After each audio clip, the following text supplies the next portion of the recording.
নমস্কার, আশা করি সকলে খুব ভালো আছেন। অবসর ও গল্প চ্যানেলে আমি শ্রাবণী। আজ শোনাব সুচিত্রা ভট্টাচার্যের লেখা একটি ভূতের গল্প, টিসট ঘড়ি। গল্পটি কেমন লাগলো জানাবেন কমেন্ট করে। ভালো লাগলে লাইক করবেন, শেয়ার করবেন বন্ধুদের সাথে, আর চ্যানেলটিকে সাবস্ক্রাইব করে পাশের বেল আইকনটি অন করে রেখে আমার পরবর্তী সব গল্পের সঙ্গী হবেন। শুরু করছি আজকের গল্প, টিসট ঘড়ি।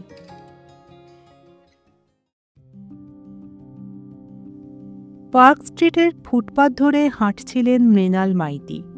কেমন যেন ঘোর লাগা চোখ। কখন যে অফিস থেকে বেরিয়ে পড়েছেন হুঁশ নেই। কোথায় যাচ্ছেন তাও যেন জানেন না।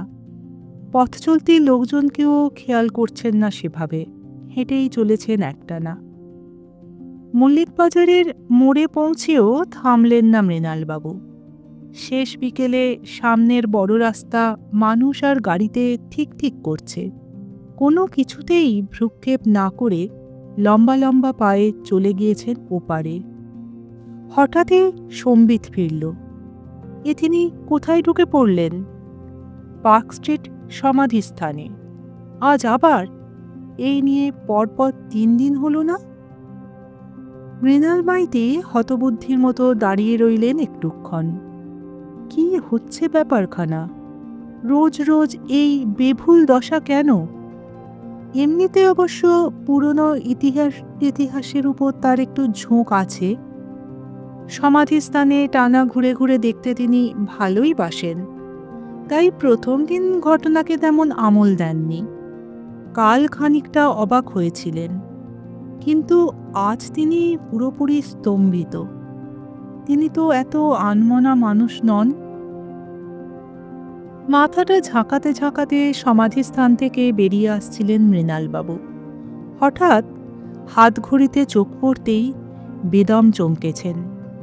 কি আশ্চর্য, ঘড়িটা আজও বন্ধ হয়ে গিয়েছে, ঠিক 5:27। কাল পরশু দুদিনই অবিকল এই সময়ে ঘড়িটা বন্ধ হয়েছিল না? দম দেওয়ার পর ঠিকই চলছে, কিন্তু এ কি আজব রোগ! রোজ একই সময়ে বন্ধ হবে কেন? দুটো ঘটনারই থই খুঁজে পাচ্ছিলেন না মৃণালবাবু। তার এই সাময়িক বেভুল দশা আর নির্দিষ্ট একটা সময় ঘড়িটার থেমে যাওয়া। একবার মনে হচ্ছে দুটো ঘটনার মধ্যে একটা ক্ষীণ যোগসূত্র থাকলেও থাকতে পারে। আবার পরক্ষণে মগজ বলছে, ধুস, এ স্রেফ কাকতালীয়। এসব নিয়ে বেশি ভাবলে অযথা মাথা বিগড়ে যায়। তবু মৃণালবাবু ঘড়িটা দেখলেন আর একবার। পুরনো জিনিস, মাত্র গত সপ্তাহেই কিনেছেন পার্ক স্ট্রিটের নিলামঘর থেকে। এমনি ঢুকেছিলেন অকশন শপটায়, ঘুরে ঘুরে দেখছিলেন এটা ওটা সেটা। আগেকার আমলের আসবাবপত্র, কারুকাজ করা জার্মান সিলভারের ছুরি, কাঁটা, চামচ, স্ফটিকের ফুলদানি, আদ্যিকালের গ্রামোফোন, পিয়ানো। হঠাৎ চোখ পড়েছিল ঘড়িটায়। বাহ, ভারী সুন্দর তো! গোল চাকার মতো ডায়াল, ধবধবে সাদা, বাঁকা বাঁকা হরফে লেখা কুচকুচে কালো সংখ্যাগুলো কি বাহারি! ঘণ্টার কাঁটা আর মিনিটের কাঁটার ডগায় টুকটুকে লাল দুটো ফুটকি আরও যেন সৌন্দর্য বাড়িয়েছে। আজকাল বাজারে তো সব কোয়ার্টজ ঘড়ি, এরকম চমৎকার দম দেয়া ঘড়ি আর দেখতে পাওয়া যায় না। কৌতূহলী হয়ে জিজ্ঞেস করেছিলেন, ঘড়িটার দাম কত ফেলেছেন? বয়স্ক কর্মচারীটি হেসে বলেছিলেন, জলের দরে দিচ্ছি স্যার, মাত্র 500। বলেন কি, কবেকার জিনিস বন্ধ হয়ে পড়ে আছে। তাতে কি, হাতে মরলেও তার লাখ টাকা দাম। এ হলো গিয়ে খাঁটি টি-শার্ট। যে কোনো পুরনো ঘড়ির দোকানে দেখাবেন, তারা লাফিয়ে উঠবে। আর বন্ধ তো রয়েছে তেল ফেল পড়েনি বলে। অয়েলিং করে চালান, এখনো 50 বছর নিখুঁত টাইম দেবে। মনে ধরেছে বলে খানিকটা দোনামোনা করেও মৃণালবাবু কিনেই ফেললেন ঘড়িটা। এরকম একখানা অ্যান্টিক ঘড়ি কবজিতে বাঁধা থাকলে খানিকটা আভিজাত্য তো বাড়েই। কেনার পর মনটা আরও খুশি খুশি। পাড়ার দোকানদার ছেলেটি তো ঢালাও সার্টিফিকেট দিল, জব্বর দাও মেরেছেন দাদা, এ জিনিস এখন আর আপনি মাথা খুঁড়লেও পাবেন না। এর হেয়ার স্প্রিং থেকে শুরু করে প্রতিটি সূক্ষ্ম কলকবজা একেবারে A1। এখনকার ভেজালের যুগে এই ঘড়ি দেখলে প্রাণে আরাম হয়। সেই ঘড়ি কিনা পরার পর থেকে এই খেল দেখাচ্ছে। পাড়ার দোকানদারটাও তো চালু করে দেওয়ার সময় গন্ডগোলটার কথা বলেনি, উল্টে তো বলল 3 বছরের জন্য নিশ্চিন্ত থাকুন, এই ঘড়ি এখন টক বগিয়ে ছুটবে। 7-5 ভাবতে ভাবতে বেজার মুখে বাড়ি ফিরলেন মৃণাল মাইতি। ঘড়ি কিংবা বেখেয়ালে সমাধিস্থানে চলে যাওয়া কোনো গল্পই স্ত্রী নীলিমাকে করলেন না। একমারি টাকা খরচা করে মৃণালবাবু একটি পুরনো ঘড়ি কিনেছেন, এই নিয়ে বিস্তর হাসাহাসি করেছেন নীলিমা। ঘড়ি রোজ বন্ধ হয়ে যাচ্ছে শুনলে নীলিমা তাকে খেপিয়ে মারবেন। রাতে ভালো ঘুম হলো না মৃণালবাবুর। পরদিন কি ভেবে অফিসে আর পড়ে গেলেন না ঘড়িটা। সতর্ক রইলেন সারাদিন, যেন বেখেয়ালে অবস্থাটা আজও না হয়। অদ্ভুত কাণ্ড। বিকেলটা পুরো স্বাভাবিক ছন্দে কাটল। 6:15 অবধি অফিস করলেন, তারপর রিক্রিয়েশন ক্লাবে গিয়ে ক্যারমও খেললেন খানিকক্ষণ। ঘড়ির কথা মৃণালবাবু প্রায় ভুলেই গিয়েছিলেন। বাড়ি ফিরেই মনে পড়ল। শোয়ার ঘরে ঢুকে ঘড়িটা হাতে তুলে নিয়েই হাসি ফুটল মুখে। বন্ধ হয়নি, একদম ঠিকঠাক চলছে টি শার্ট। তবু নীলিমাকে একবার জিজ্ঞেস করলেন, তুমি কি ঘড়িটায় আজ বিকেলে দম দিয়েছিলে? নীলিমা নাক মুচকলেন, আমি ওতে হাতও দিইনি। কেন? এমনি, মানে আমি আজ দম দিতে ভুলে গিয়েছি তো। ও, তা লাগাও এখন দম। রিস্ট ওয়াচটার চাবি ঘোরাতে ঘোরাতে মনটা আরও ভালো হয়ে গেল মৃণালবাবুর। না, 2-1 দিনের উৎপটাং কাণ্ড নিয়ে মন উচাটন করার কোনো মানেই হয় না। বহুদিন বন্ধ ছিল তো, চলতে গিয়ে তাই হয়তো একটু আধটু হোঁচট খাচ্ছিল ঘড়ি। এবার ঠিকঠাক দৌড়বে। এমনও তো হতে পারে মৃণালবাবু নিজেই দম দিতে ভুলে গিয়ে মিছিমিছি চিন্তিত হয়েছেন। পরদিন ফের টি শার্টখানা কবজিতে বেঁধে অফিস। দিনভর ঘড়িও চলছে মেজাজে, মৃণালবাবুরও মেজাজ শরীফ। কিন্তু বিকেল গড়াতেই কোথা থেকে যেন আবার সেই ঘোর ঘোর ভাব। কাউকে কিছু না বলে টেবিলে ফাইল ছড়িয়ে রেখে বেরিয়ে পড়লেন অফিস থেকে। আচ্ছন্নের মতো হাঁটছেন এবং যাত্রা শেষ পার্ক স্ট্রিটের সেই সমাধিস্থানে। ঘড়িও আটকে গিয়েছে সেই একই সময়ে, 5:27। মৃণালবাবু ভয়ানক চিন্তিত হয়ে পড়লেন। এটা কি হলো? কাল রাতেই দম দেওয়ার পর ঘড়ি বন্ধ হয় কি করে? অথচ আগের দিন তো দিব্যি চলেছে। তিনিই বা সমাধিস্থানে চলে এলেন কেন? কাল তো সমস্যা হয়নি। কার্যকারণ সম্পর্ক পাওয়া যাবে না। মাথা চুলকোতে চুলকোতে সমাধিস্থানের একটা বেঞ্চিতে ধপ করে বসে পড়লেন মৃণালবাবু। ভাবছেন, চিন্তায় চিন্তায় জট পড়ে যাচ্ছে মগজে, তবু ভেবে চলেছেন। একদল শোকার্ত মানুষ কাকে যেন সমাধি দিতে এসেছিল, নীরবে চলে গেল সামনে দিয়ে। মৃণালবাবু বসে আছেন তো বসেই আছেন। দিন ফুরিয়ে কখন যে সন্ধে নেমে গেল মৃণাল মাইতি টেরও পেলেন না। সমাধিস্থান ক্রমে শুনশান, তবু মৃণালবাবু বসে আছেন স্থির। হঠাৎই এক ভারী গলা, কাটা কাটা ইংরেজিতে প্রশ্ন, আমি কি এখানে একটু বসতে পারি? মৃণাল মাইতি চমকে দাঁড়ালেন। তার বেঞ্চির পিছনটায় এসে দাঁড়িয়েছেন ভদ্রলোক।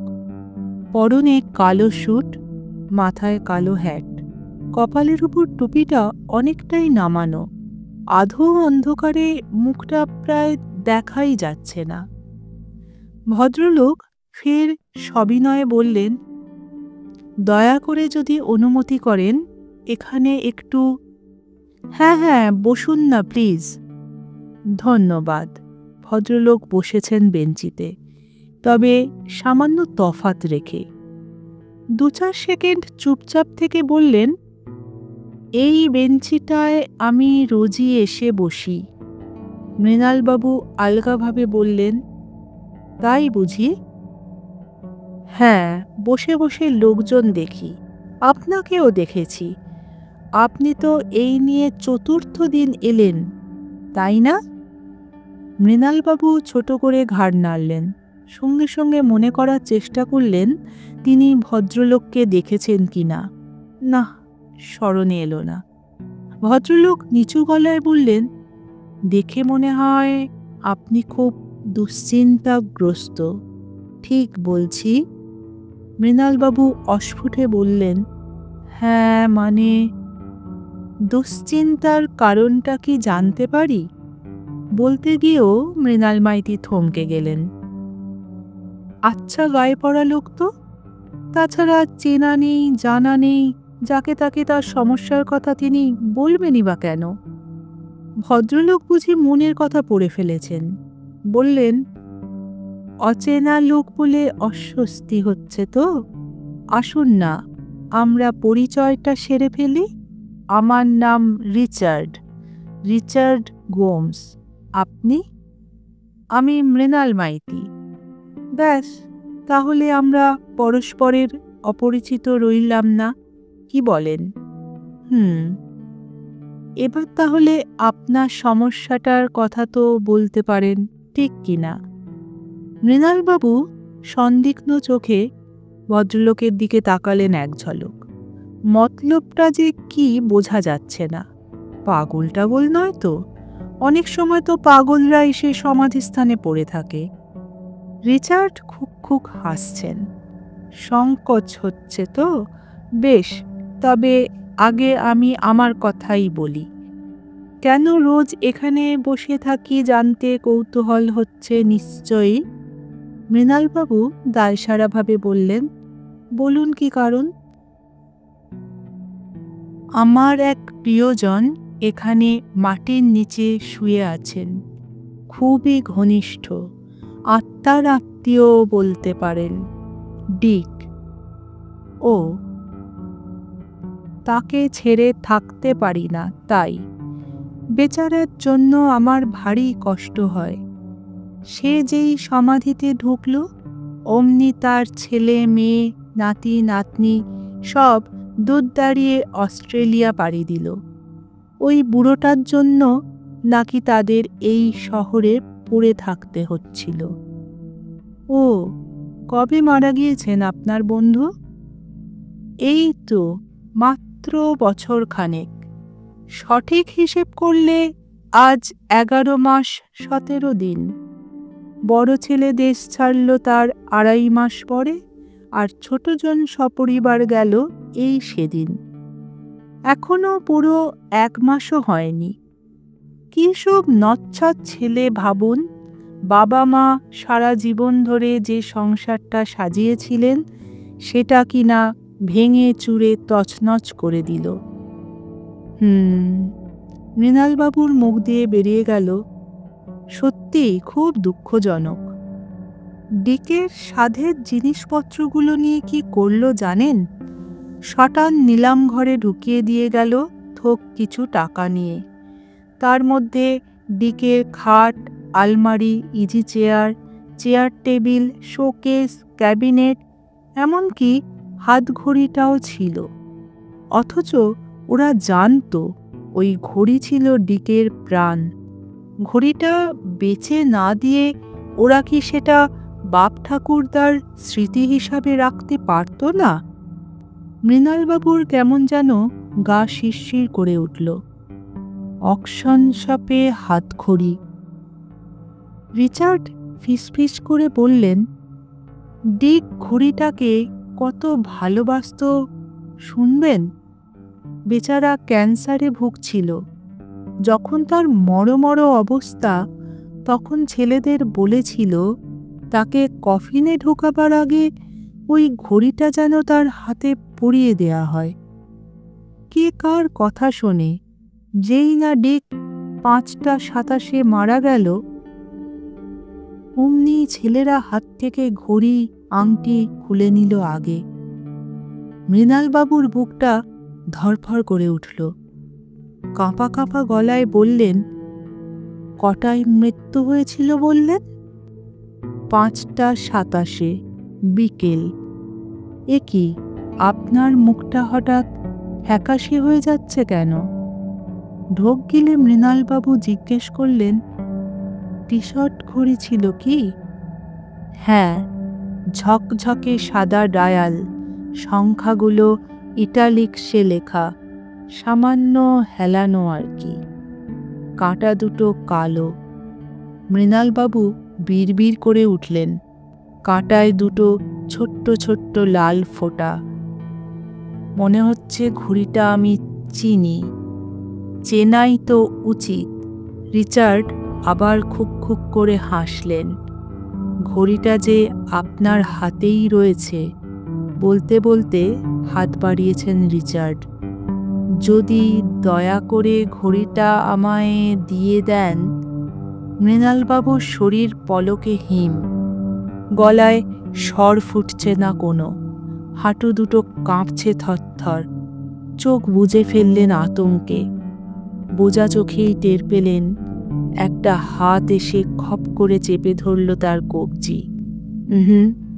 হাত নয়, বরফের মতো ঠান্ডা আঙুল। পার্ক স্ট্রিটের সমাধিস্থানে ভুলেও আর পা রাখেন না মৃণাল মাইতি। ঘড়িটা খুইয়েছেন বলে তার কোনো আফসোসও নেই, কারণ তিনি জানেন প্রিয় টি শার্ট ঘড়িটি ফেরত পেয়ে বড় নিশ্চিন্তে এখন সমাধিতে ঘুমোচ্ছেন ডিক, যার পোশাকি নাম রিচার্ড গোমস। নমস্কার। গল্পটি ভালো লাগলে চ্যানেলটিকে সাবস্ক্রাইব করার অনুরোধ রইল।